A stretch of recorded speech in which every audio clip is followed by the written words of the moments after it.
Welcome to the Pharmacy Leaders Podcast with your host, Tony Guerra. The Pharmacy Leaders Podcast is a member of the Pharmacy Podcast Network, with interviews and advice on building your professional network, brand, and a purposeful second income from students, residents, and innovative professionals.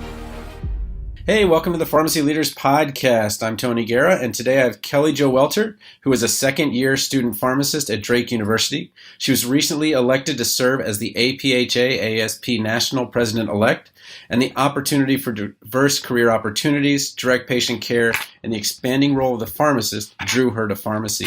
When Kelli Jo's not studying pharmacology, you can find her exploring coffee shops in Des Moines, practicing hot yoga, and cheering on the Drake Bulldogs as a member of the Drake dance team.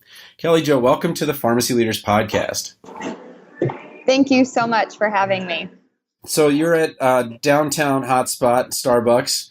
So just letting everybody know what the background is. But I wanted to hear a little bit more about your background, and everyone's leadership road is a little bit different. Can you tell me a little bit about where you started with leadership and how you got to where you are today?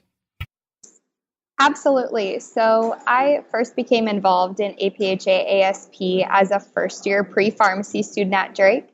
I assumed the role of the Generation RX chair my sophomore year through my P1 year. And then from there, I was elected to serve as the president-elect at Drake University. And then later that fall at MRM, which is mid-year regional meeting for APhA-ASP, I was elected to the regional member-at-large position for Region 5, which is about 8 states in the Midwest. And then just a few weeks ago, I was elected to the APhA-ASP National President-elect position. So it has been quite a ride, and it's been so much fun, and I'm just so excited for where I am today. Okay, well, let's break down things year by year.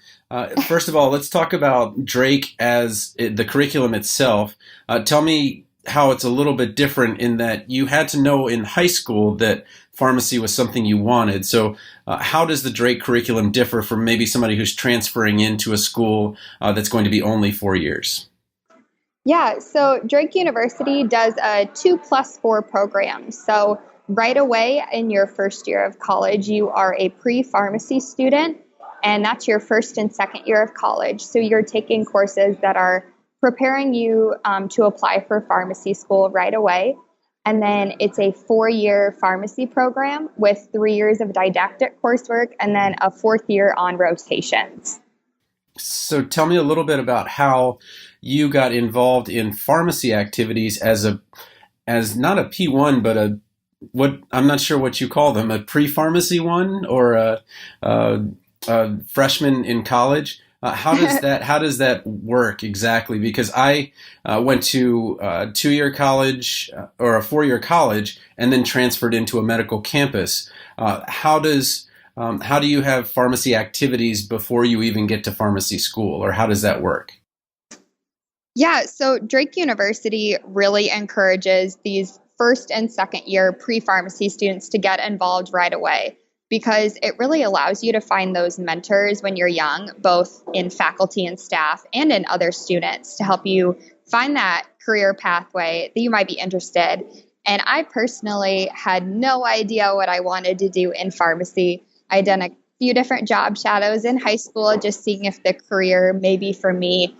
And APhA-ASP to me is one of those organizations where no matter what kind of career pathway a student pharmacist may be interested in, they can find a place in the organization. And that's what really drew me to APhA-ASP as such a young student, because I knew that no matter what career pathway I decided to go into, I was going to have older students that were guiding me in the right way, and I was going to be able to find a place no matter what. So can you be a little more specific about we'll start with the faculty mentors and then go on to the fellow students.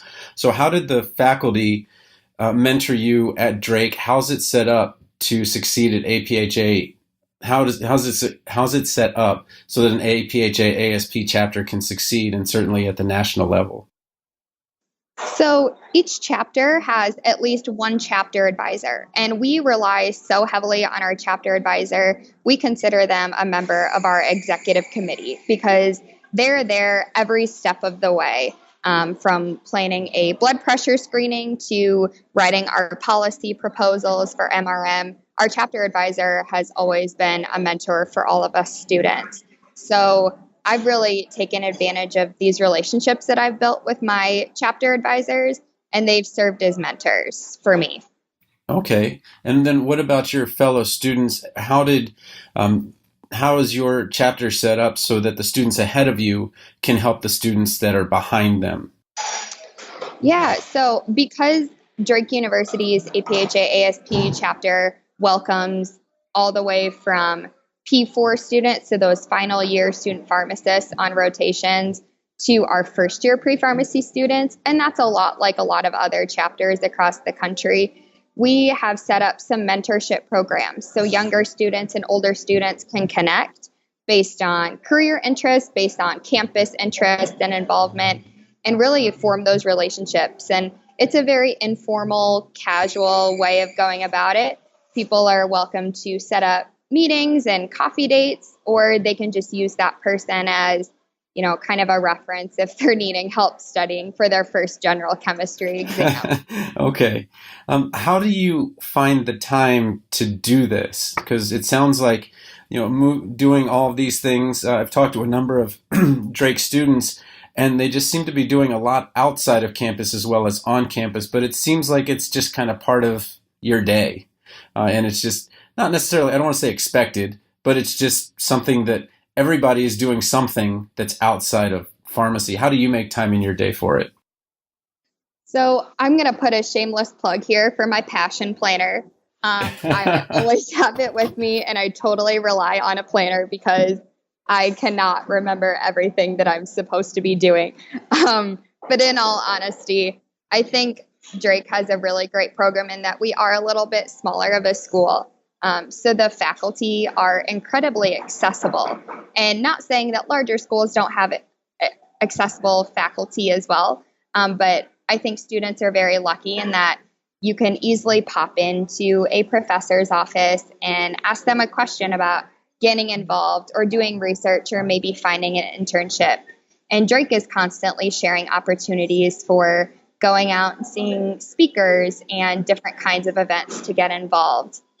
And I just have gotten very lucky to be where I'm at right now with the help of so many others.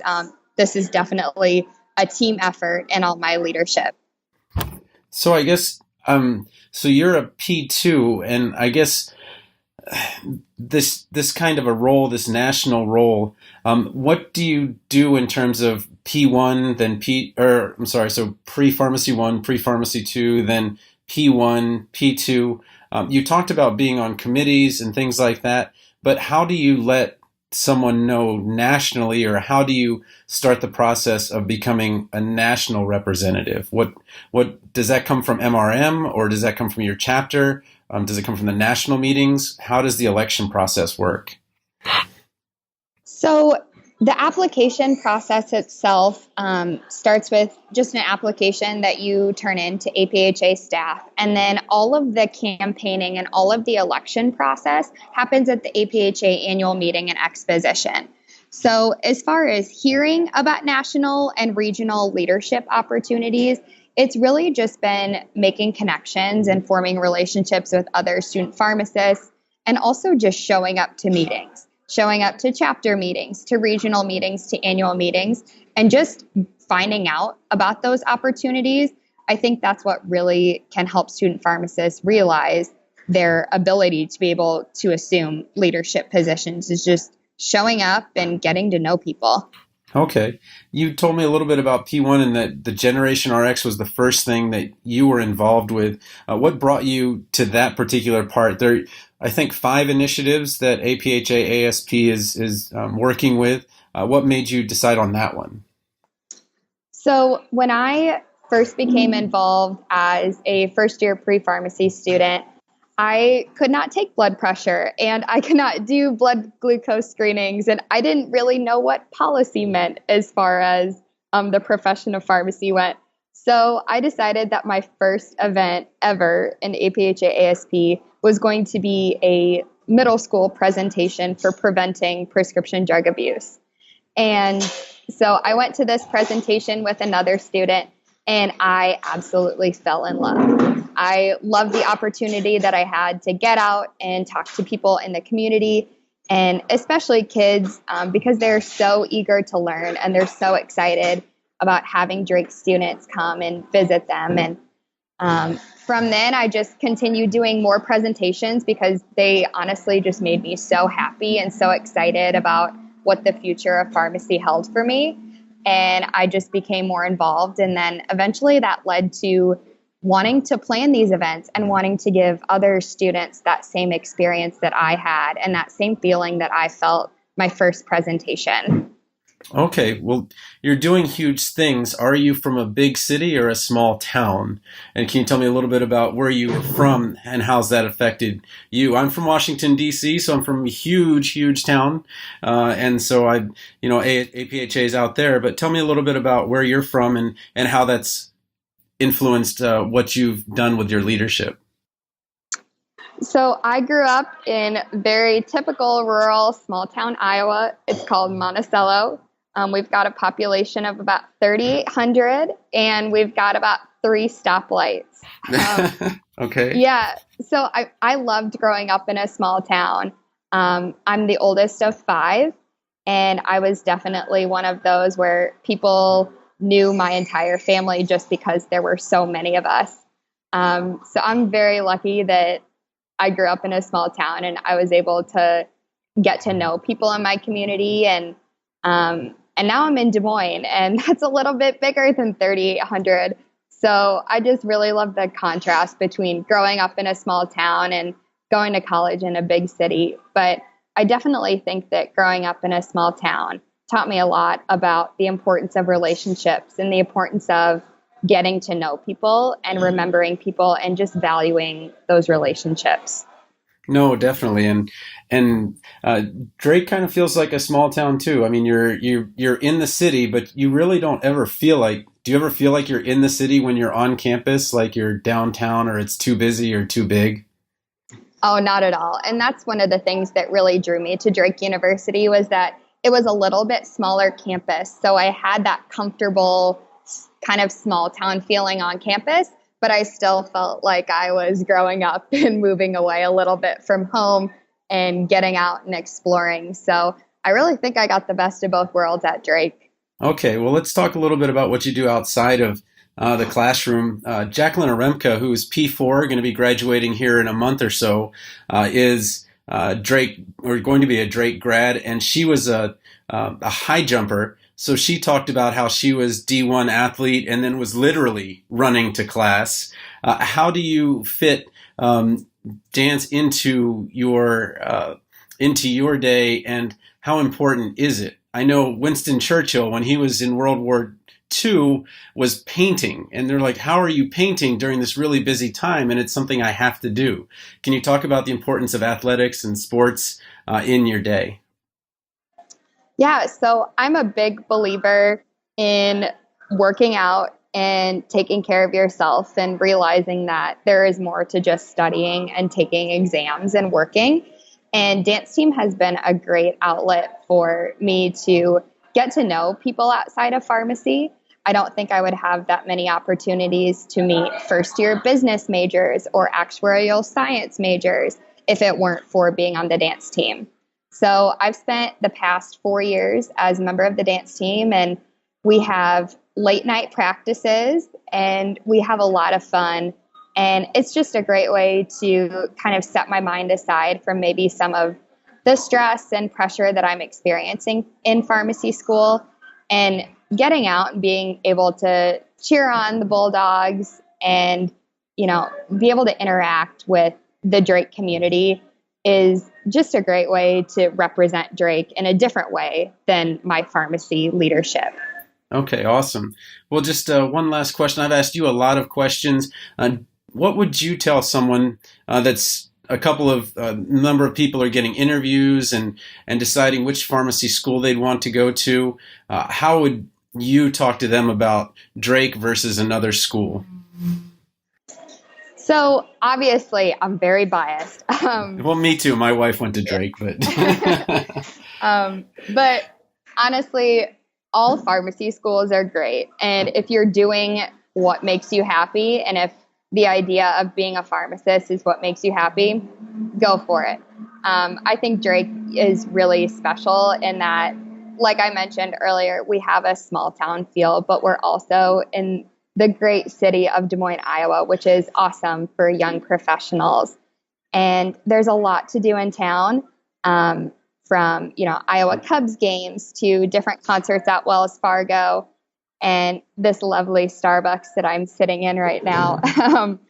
But I think what also makes Drake super unique is that we have such passionate, involved faculty, and they're reaching out constantly, wondering how students are doing and always wanting students to be involved, but also being aware that, we are more than just pharmacy students. We are members of the community, and we do things outside of pharmacy, and they really appreciate that.